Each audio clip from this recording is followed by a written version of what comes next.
Hi, guys. Welcome back to the August 19th, 2023 version of Sports with Mono and Mono. I'm here with Eli today, who's coming to us remote from Wildwood, New Jersey. But trooper that he is, he's doing the show and doing a good job. So thanks for that, Eli. And we'll say hello to you in a moment. But at first, of course, I just wanted to continuously say thank you to everybody for the support for Stephen. And like I said, I just see a little bit of progress here and there every day, and it just means a lot to him from listening to the show and knowing that people are thinking about him. So thank you again.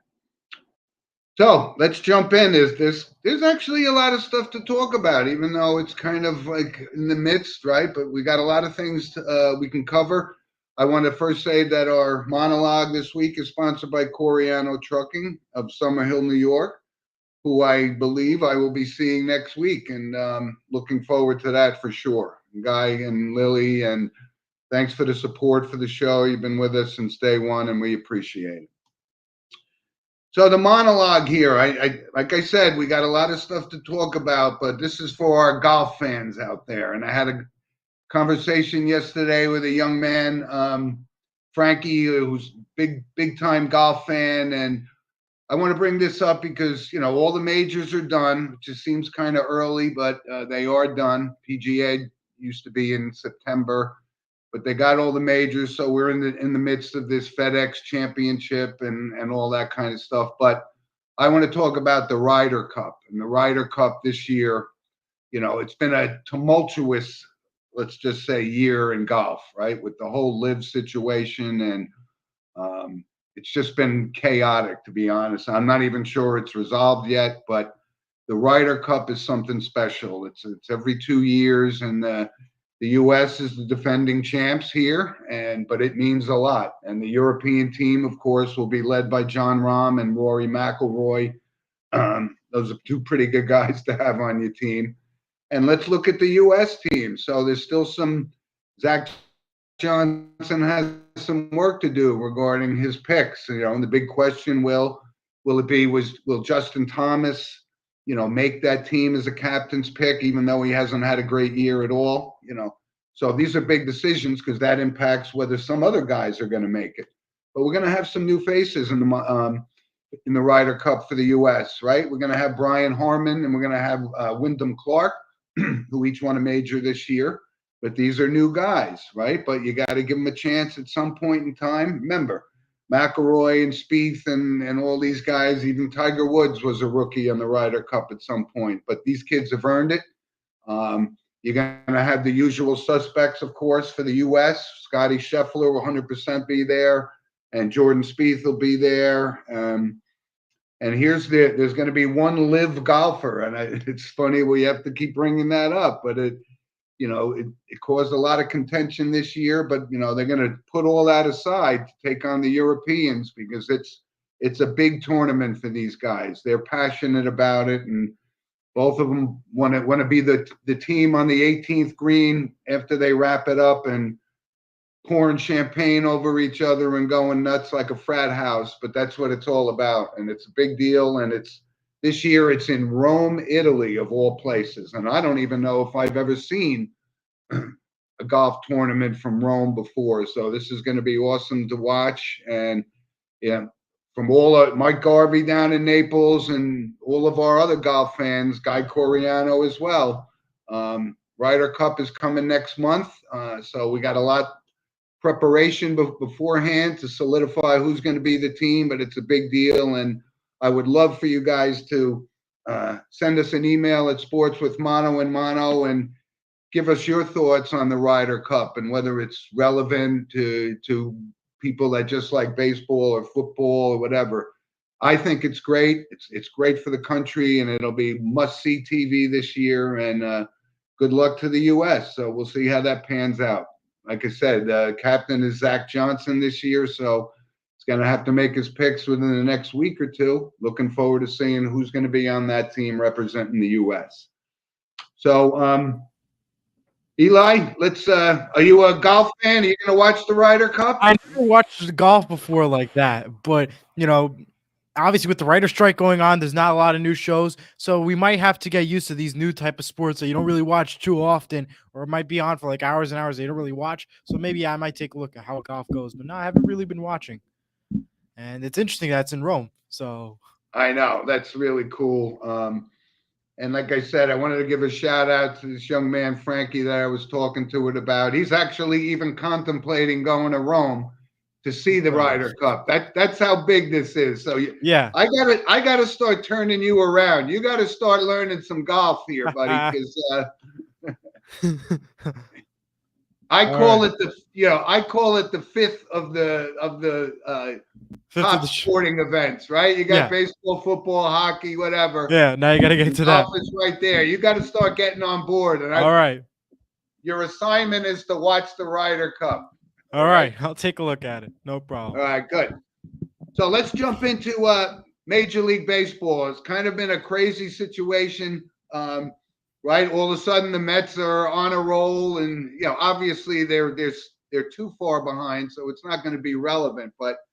And then look what's happened to the New York Yankees. They're under 500 for the first time in 30 some odd years, and it's unbelievable. I mean, the wheels have officially come off, and we talked about this time and time again that when you look at it, besides Judge and Cole and some, they didn't have the supporting cast we thought could sustain this, and then all these injuries and the pitching staff getting decimated. So, it's very. Yankees, Go ahead, Eli. Yeah, the Yankees. I just want to say they're done for 100%. And they finally realized that without those key star players that are off of those for the injury list, it's going to be a struggle absolutely for 100% that team.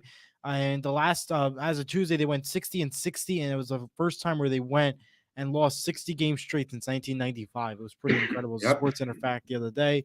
The Yankees are in last place in their division. It is obviously not a surprise.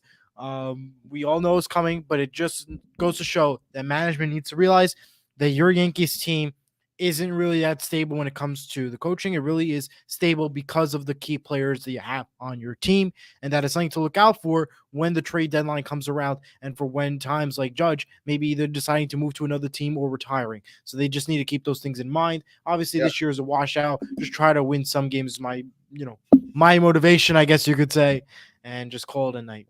Yeah, well, like I said, and the Mets are too far behind as well, but they're starting to win games. But they're beating up on teams that they were supposed to win. But the Mets made the decision. They revamped. They made the big trades, got rid of their two high-priced pitchers. But the Mets are done too, so they're gonna, both New York teams have to rebuild, and whatever that strategy is going to be, it may cost Aaron Boone his job. It may cost Buck Showalter his job. We don't know, right? So. We'll keep an eye on that. But look, the two best teams in baseball are the Atlanta Braves and the Los Angeles Dodgers. And their Dodgers just got an 11-game winning streak snapped last night, but they look very formidable. And, look at these Atlanta Braves. I mean, the year this Ronald Acuna Jr. is having is really historic. It's great to see. We don't see this kind of stuff, right?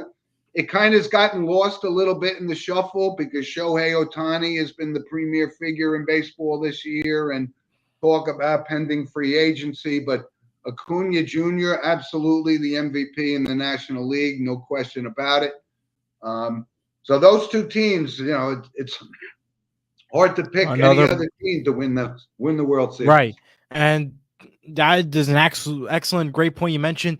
And I just want to bring up yesterday's game. It was the Rays versus the Angels. The Angels lost 9-6 after Shohei Ohtani scored a grand slam plus a triple on those games, and they still lost the Angels. It was pretty incredible. I think that's still another team that could potentially have a chance out there. I don't know where they are in the standings right now, but they have a chance too. Is my and kind of what of a shocker it's been for the Angels. They went out and got some additional starting pitching, and they've just collapsed and became the Anaheim Angels again. And I'm sure this is going to impact Ohtani's decision whether he stays with the Angels or not. I think he's going to stay on the West Coast, but they're in fourth place, the Angels. But Hey, Yeah. after their performance, I was really good last night, though. I just got to throw that out there, Right. watching it a little bit. So, Yep. Couple other quick things here. There was an interesting thing regarding this umpire, Angel Hernandez, who was suing Major League Baseball because he got passed over for a World Series assignment. And I was looking at it, I started to laugh, and I said, I've watched Angel Hernandez enough to know he didn't get picked to umpire the World Series because he's probably the worst umpire in Major League Baseball history. And I know that's a bold statement and a big statement to say, but you know all what? right. It had nothing to do with that you were a minority, this and that, or it was Absolutely. discrimination. You're a horrible umpire, and you shouldn't even be on the field. And Excellent rant.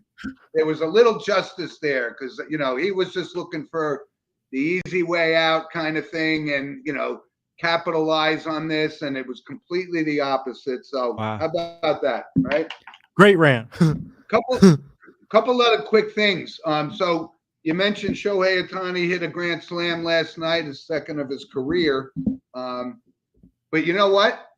And it's hard to believe. He seems like he's just been on the scene for not too long. He's 5 home runs away for the most by a Japanese player all time in Major League Baseball. Wow.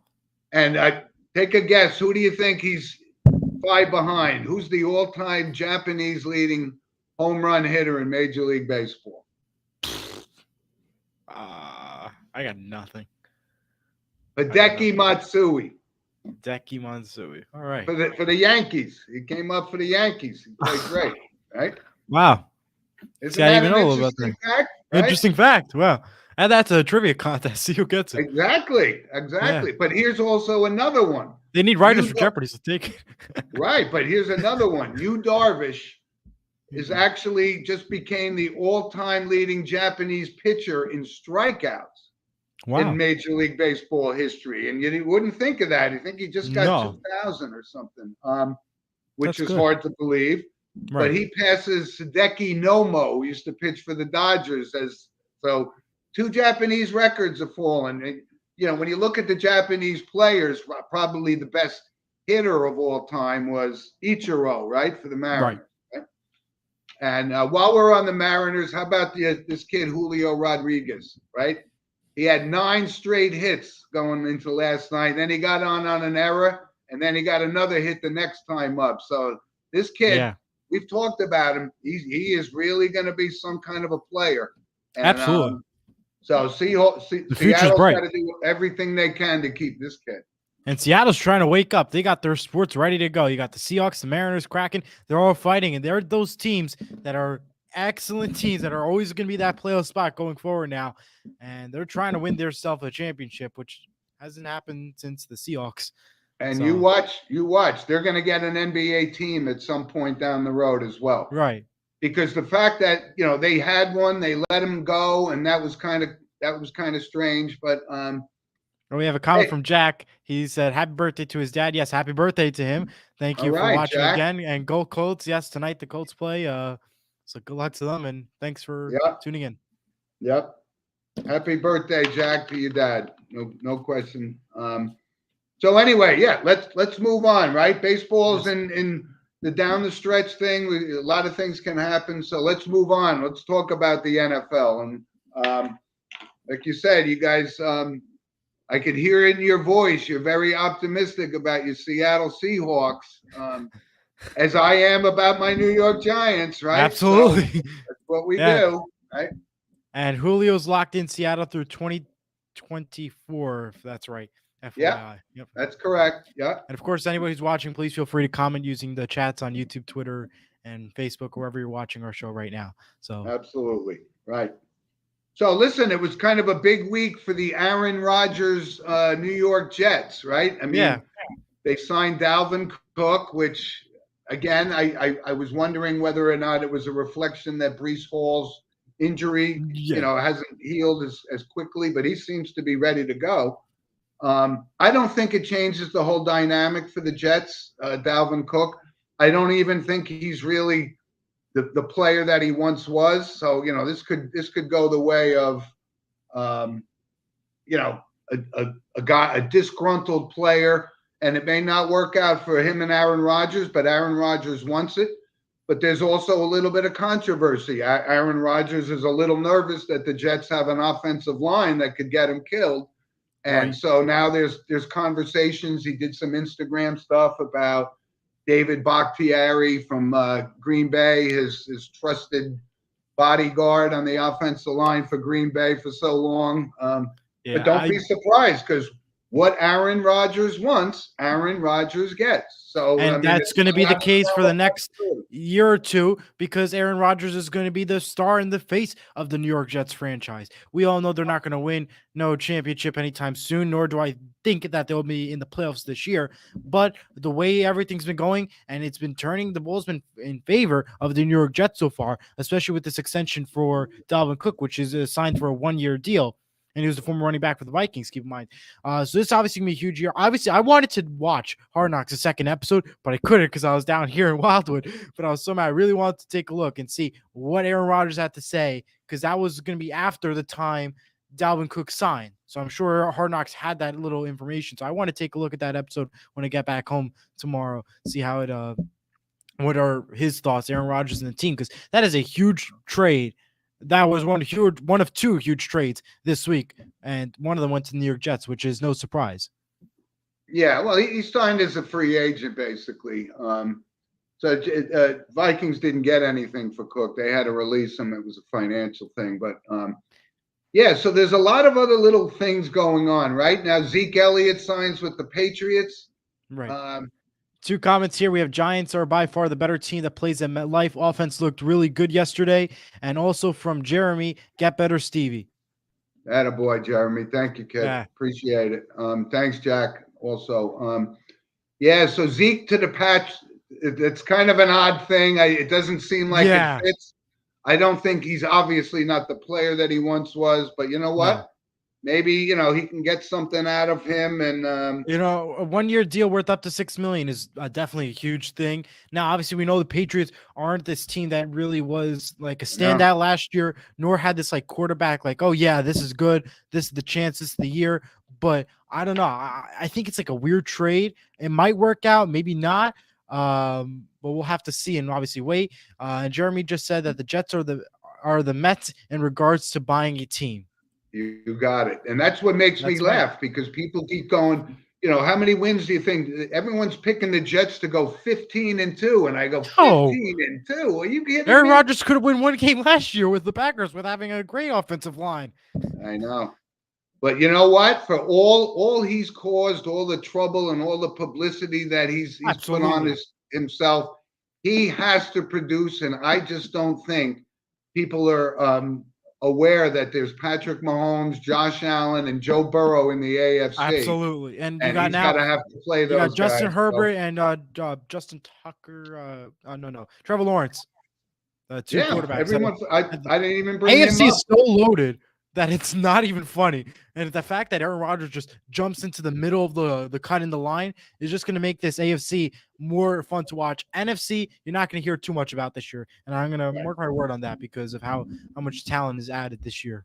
Well, and listen, I mean, I think if you look at the NFC, I'm trying to be optimistic, and I got a picture we're going to post later.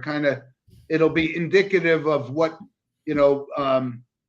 is riding for the New York Giants, right? I mean, a lot is invested in Daniel Jones here, but listen, if they could win 10 games, 11 games and get into the playoffs, obviously anything can happen.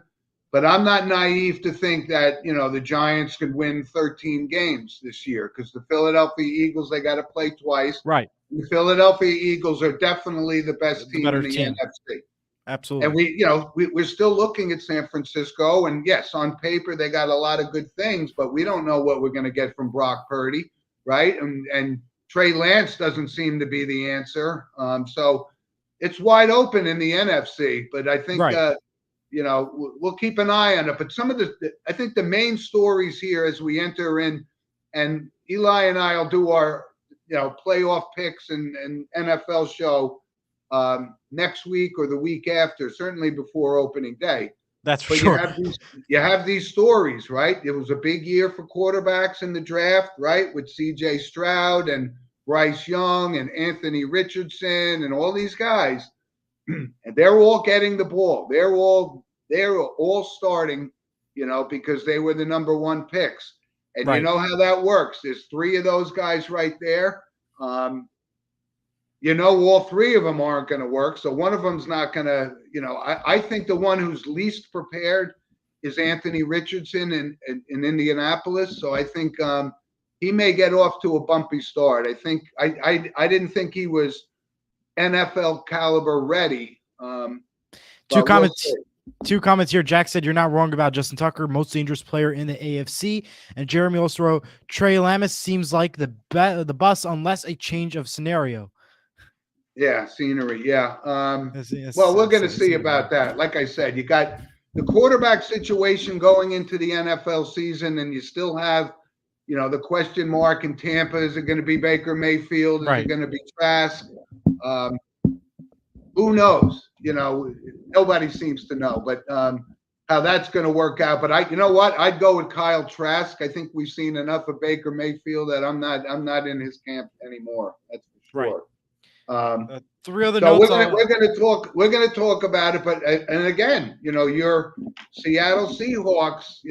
Can Geno Smith have this kind of year? Everybody gets their 15 minutes of fame, and he may, Right. So we'll see. They gave him a lot of money. I think he will. Don't be surprised. Yeah, I was going to surprise everyone. I'm going to end up with three notes here. Week 2 preseason started, not much there. We have 2 ties out of 3 games so far, and that was Browns Eagles tied at 18 and Bengals Falcons ended at 13 as a tie. Giants won the Panthers yesterday 21-19. Really good game to watch. More games are on tap today, and we will have a Monday night game this preseason week, and that's the Ravens and the 49ers, if I'm not mistaken. And one last note to end off with. Broncos head coach Sean Payton gave some strict rules to its team. He said uniforms off after you're done playing, no sunglasses, no Gilligan hats moving forward. This is my team for bucket hats, my turn for bucket hats, no interviews during the game. So strict rules for that team, that's for sure. And last note, Jack put the O-line in Carolina is horrible. Bryce Young might not make it through week 3. Got that right. I think Bryce Young is pretty talented. He's gonna be just fine. I really like him a lot. I do. And Anthony Richardson to make Jack happy for the Colts. He has been named the number 1 starter for the Colts. Yeah. Well, that will go, but we'll find out. And again, listen, we would be negligent if we didn't mention we're still pulling for our buddy Luke Whippler, who's been a guest on the show. Right. He's going to make that Cleveland Browns team. He's really. I've been doing some reading, and he's played well in the preseason. And Luke, good luck to you, man. An NFL guy from St. Joe's coming up. I know it. I can feel it. All right. And listen, one last thing. The Cowboys, again, and Jerry Jones buckles every time, right? Zach Martin was holding out. He wanted money, so he got money. And we'll put it into perspective. He's getting $18 million, right? And we're talking about, everybody's complaining that the running backs aren't getting money, but we know that, right? It's the offensive line and the Andrew Thomases. These guys are getting paid. It's a little bit different. So the running back situation, and Jonathan Taylor still kind of holding out, leaving camp for personal reasons again. But I hope he gets back on the field because he's a Jersey kid, and I'm pulling for him too. Absolutely. Right? So we got a lot of good stuff going on. Eli, I'll turn it over to you. So, like I said, there's been a little bit of fallout from the World Cup and the U.S. women's team getting knocked out in the quarterfinals. Andonovski, the head coach, quote unquote, resigned. I think it's a little bit more than that. I think he was fired. Absolutely. Seems like he didn't have control of the team like he thought they did. They had a very talented group, but that was, like I said, a big loss, and they lose to Sweden, who, by the way, beat Australia yesterday in the consolation game. Today, yeah. Yeah. So they won out. Yeah, Australia's out. Sweden won. Today's third place match, 2-0 was the final today. The finals now tomorrow, Spain versus England. It was a great, exciting week of sports for when it comes to soccer. Final game is tomorrow on Fox 6 in the morning. If you're going to be up to watch it, I won't. Yep. Maybe 7 in the morning I'll watch, but Yeah. so that game's happening tomorrow. Obviously, for the U.S. in regards to that matter, it's an interesting situation to look at. Not much I could, say. Obviously, we think it could be, a fired situation. Honestly, I'm not too, sure how do I, describe it and say it, but very Yeah. interesting situation. And it's going to be definitely a big factor going into the future of the regular games for this United States women's team. And we'll definitely have to take a look at that when it comes time. Yeah. And to So tomorrow, you're right. It's a.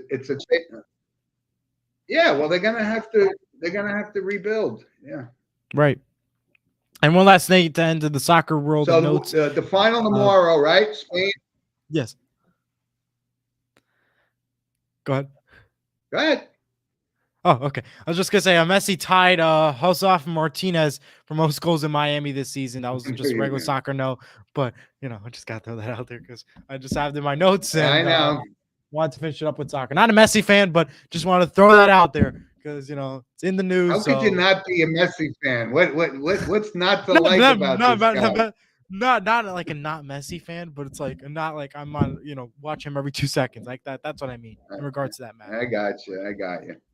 So the final tomorrow. Let's get your prediction. Spain versus England, 6 a.m. tomorrow morning on Fox. I'm gonna take England. I think Spain is kind of a real powerhouse team, but I'm gonna go with England. I'm gonna go with Spain 2-1 in a shootout. That'll be my prediction. Wow. We'll see how all right. goes. I mean, I know England's good, but they never seem to do so well. In Spain, I don't know. They've been pretty good. So I'll go with Spain. All right. Well, we're going to have this conversation this time next week and see who was right and who was wrong. And if not, who cares? Just for fun. I know. Absolutely. Anyway, right. So that's good stuff. So Eli, let's just touch a little bit on the NBA because last week we had the Hall of Fame inductions, and I told you I had some questions about whether or not Pau Gasol belonged in there. I had no problem with Tony Parker or Dirk Nowitzki. So the new nominees came up for next year, and I was going down the list, and it was fairly easy for me to go down this list. I think the only guy that I think is a Hall of Famer would be Vince Carter.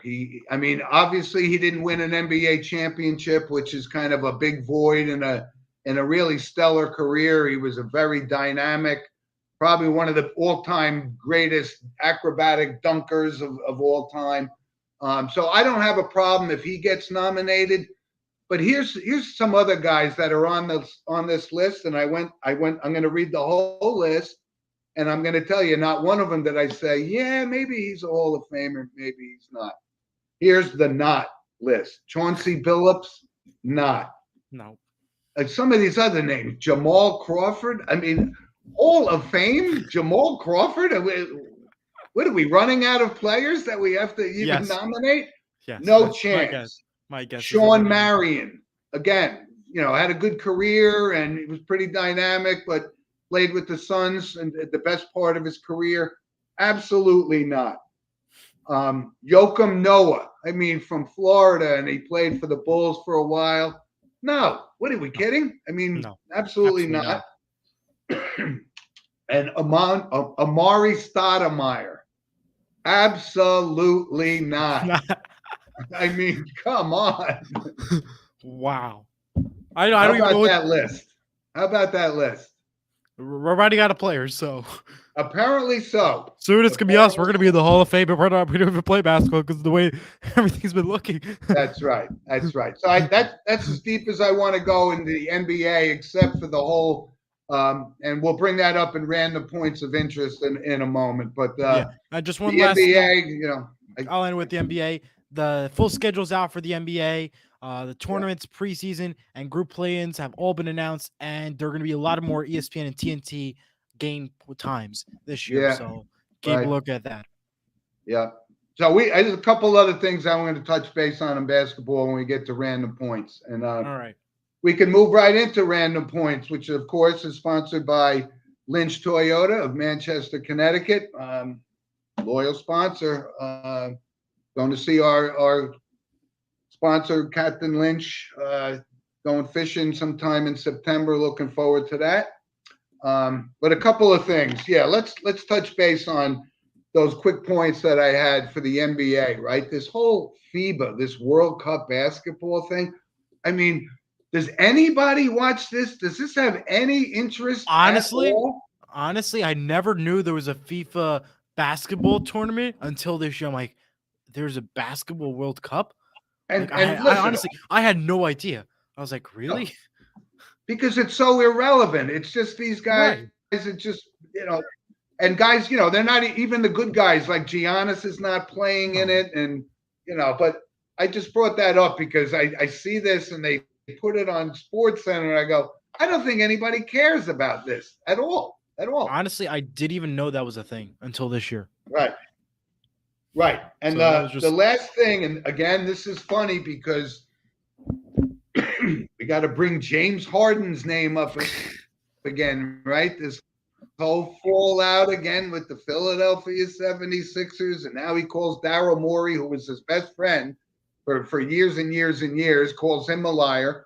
So James Harden gets paid $38 million, and then he says, I want to be traded to the Clippers, and he alleges that Morey said, of course, we'll accommodate you and trade you. And that's not happening. So now the guy's debating whether or not he's going to show up to camp. And again, this is the whole Kyrie Irving mentality that he's bigger than his team. He's bigger than the sport. And it's just so, and this is a guy, I told you, like when he was with the Houston Rockets, all he did was play basketball and play it well. He was a great shooter and didn't cause this controversy. What has happened to this guy in the past 4 years? So we now to threaten to play in China. Go ahead. be my guest. Go to China. Go to Go. China. That'd be great. Play for the World Cup because I didn't even know there was one until today. So not today, last week. Exactly. You got it. Right. So listen, random point. This whole Jim Harbaugh situation at Michigan is very bizarre. I mean, he's got, it looked like the NCAA was going to suspend him for the first 4 games of this season, and now they're reevaluating this. That means they got more dirt on Jim Harbaugh than they originally thought.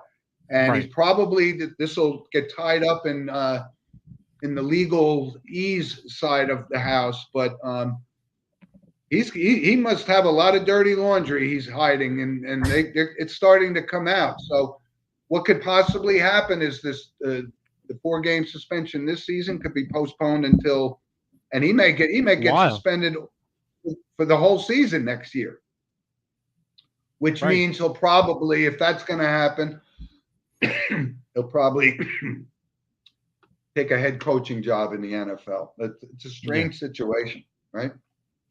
Very interesting. Yeah. And talk about strange situation. This whole situation with from the movie The Blind Side, Michael Orr. You see this? No, I never saw it.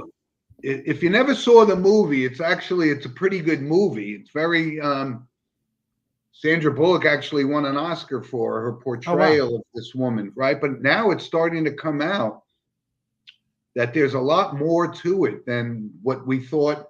He's claiming he wasn't, this was a foster kid, and he was adopted by this family, and he ends up getting drafted in the first round and played for the Baltimore Ravens. But it turns out that there may be something more sinister here. Like the family that quote unquote adopted him didn't really adopt him.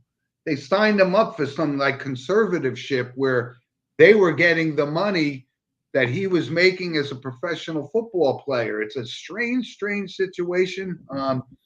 And I don't know what to make of this thing. It's, it was such a feel good movie, but it turns out that, but it's still a movie. A movie is a movie, right? But this was a strange situation. If you haven't seen the movie, Eli, check it out. It's pretty good. Okay. But the whole story about this conservatorship is more strange.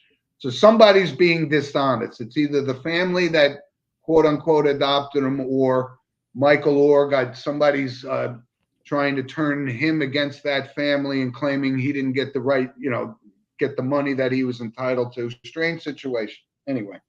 Interesting. Right. So one other quick thing, a random point. It was about the NFL Hall of Fame, and Bob Kraft and Tom Coughlin were on the Veterans Committee ballot, apparently, right? And only one guy could get in, but it wasn't either one of those two. So that was a little surprising. Instead, Buddy Parker, former Detroit Lions head coach in the 50s, won two championships with the Lions. So, that goes back 100 years, right? Basically. And but Buddy Parker gets the nomination into the Hall of Fame. And look at his record.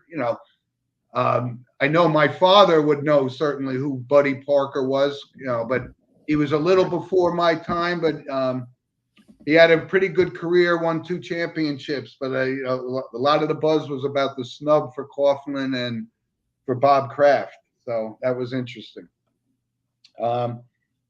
And one other thing, I saw a pretty interesting stat, because we see about all this. Who was the guy that who was the guy on the Bengals that came out and said he deserved to be in the Hall of Fame? Didn't we talk about this a couple of weeks ago? I can't remember. I don't remember his name. I don't know. I'll take a look. But I was looking to see, I was checking out like Emmitt Smith's stats and so forth, and he averaged 4.3 yards a rush for his career. So I said, I wonder how many guys had a over 5.1 or higher average, and there was only a few. And one of them was it Ken Riley? No, Ken Riley was the defensive back. It was the running back. Yeah, then I can't find it. Yeah, I can't remember. I'll pull it back up. But Marion Motley played for I think he played for the Browns the majority of his career. Was a gigantic running back, averaged 5.7 yards per carry. Right. Jamal Charles, former Kansas City running back, averaged 5.4 yards per carry for their career. And obviously Jim Brown was on that list. He averaged 5.2. But the reason I'm bringing it up, because there's a guy right now who's been averaging over 5 yards for his career, and that's Nick Chubb for the Cleveland Browns. So that's a pretty short list for guys, right? And you would have expected, with all the yards that Emmitt Smith wrapped up, I thought he would have been closer to the 5 yards per carry. But, these guys tail off at the end of their careers, so that hurts their average. They should have all done what Jim Brown did, retire at 29 at the top of his game, and goes down as one of the all-time best. Right? Wow, that's good points there. I'm gonna add a few more points if that's all right. Go ahead. So Kevin Brown returns to the booth after this whole controversial incident. Thank God for him. And he returned with musical happiness after singing a song called "Small Things," which I think you all should know about. Unfortunately, we can't say too much because of copyright reasons, but there was a funny moment there. New York Liberty is the Commissioner's Cup champions for the second consecutive year. Good for them. And New York also won the Little League softball game. And David Krejcik announced his retirement from the Bruins following 16 years of playing in the NHL. And the Pat McAfee Show will now debut on ESPN in October, if I'm not mistaken, and it'll be noon. It'll be right before the first regular season game. I believe it's a Thursday, the day the Chiefs play. So okay, look out for that. And ABC will have the fewest NBA games this year, and that is because they do have a Monday night game, which will not be on ESPN. It will be on ABC, and I believe the 49ers are going to be playing that Monday night Christmas Day on ABC, not ESPN. And those are my random points. Yeah, very good. Very good. Good adding to the list. Right.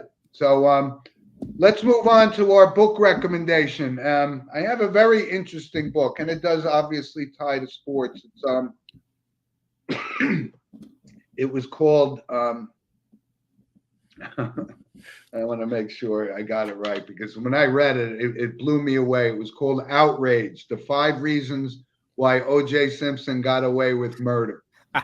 And it was written by actually Vincent Bugliosi, who I brought up on the book recommendation a few weeks ago about reclaiming history, the Kennedy assassination. But this is because I was having a conversation with somebody about this guy, O.J. Simpson, and, he was a great football player, but you just never knew that he was this animal behind the scenes. And, but this is a great book, and it's kind of an easy read. It's not a long book, but it just shows how he got away. Ultimately, thank goodness he did go to jail for something, right? For armed robbery, but he's out playing golf, which, by the way, right to the book's title, is an outrage that he's out walking around. Anyway, I agree. Good book. So anyway, if you got recommendations for books or something, please send it to us or send us a comment. We'd love to bring that up. Right? Eli had a book last week. Eli will give us a book next week. Looking forward to hopefully. It. Right? So Eli, before we go to notable passings, yes. I got a picture that I posted, and it was from the New York Giants training camp, and I just thought it was like a real surreal picture, right? Standing there looking over the practice for a team we got, and there's a lot riding on this young man's shoulders. I mean, he's no longer, considered a rookie. He's got a real great head coach to work with. So I'm out there looking. And he played yesterday, if I'm not mistaken. So he did good. Yeah, I don't know if he played yesterday. Did he? I think he did. Oh, okay. Someone's saying he did.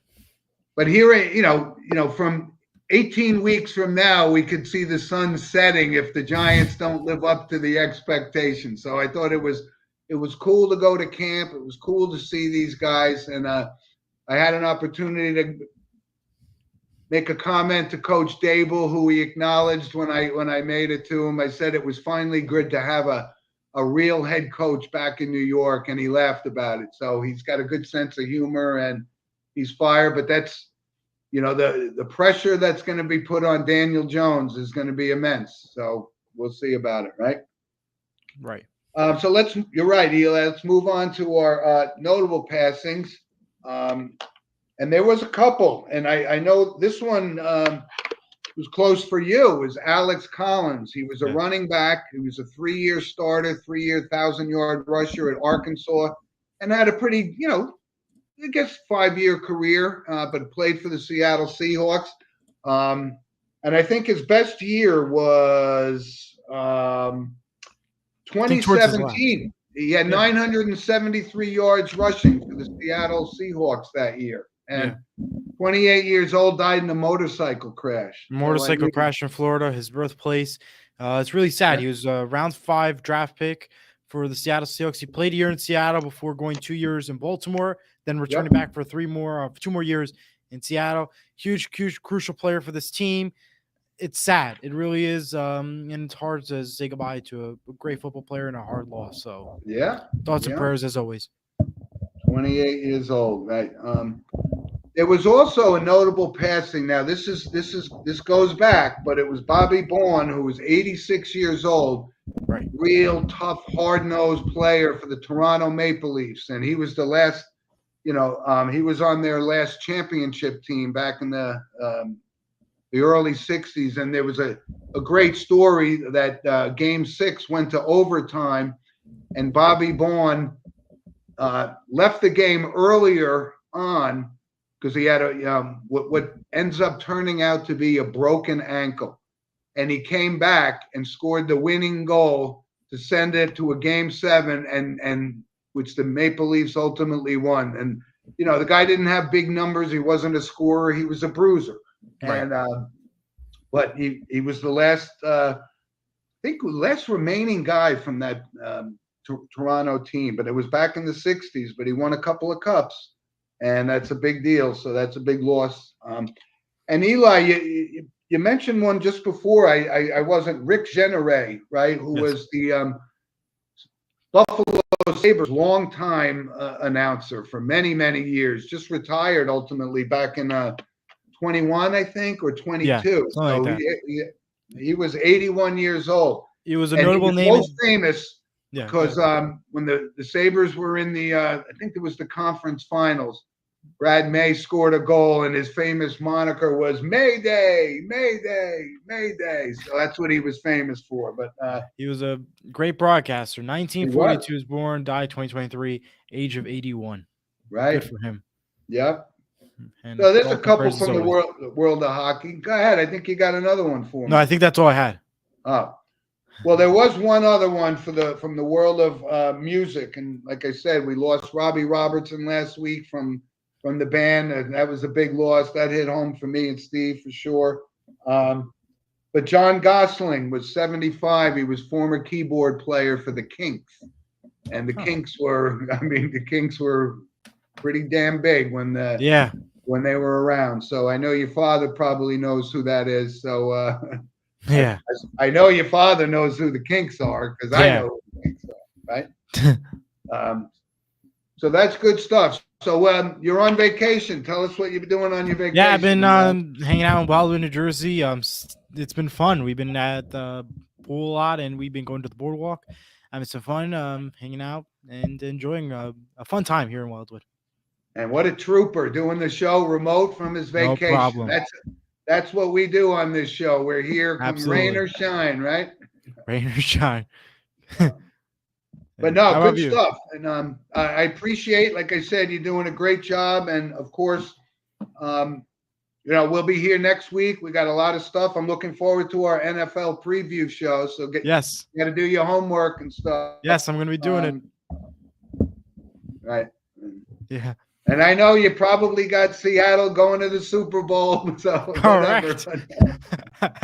but well, I'll do two picks. I'll do the one for Seattle for sure, and then I'll do another one just because you have to. Yeah. I know. And you got your buddy Jack. I know he's got the Colts, and he thinks Anthony Richardson's going to take them to the promised land. It's not going to be this year for them, Jack. Sorry.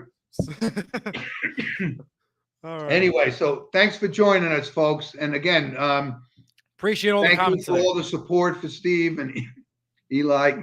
Enjoy the rest of your vacation, and we'll be back here next week. And of course, please send us an email at sportswithmanoandmano@gmail.com. We'd love to hear from you, and we'll bring it up. And again, thanks to all our loyal listeners, because without you, it wouldn't be possible. And appreciate all the comments today. And thanks for joining us. Have a good one. Yes.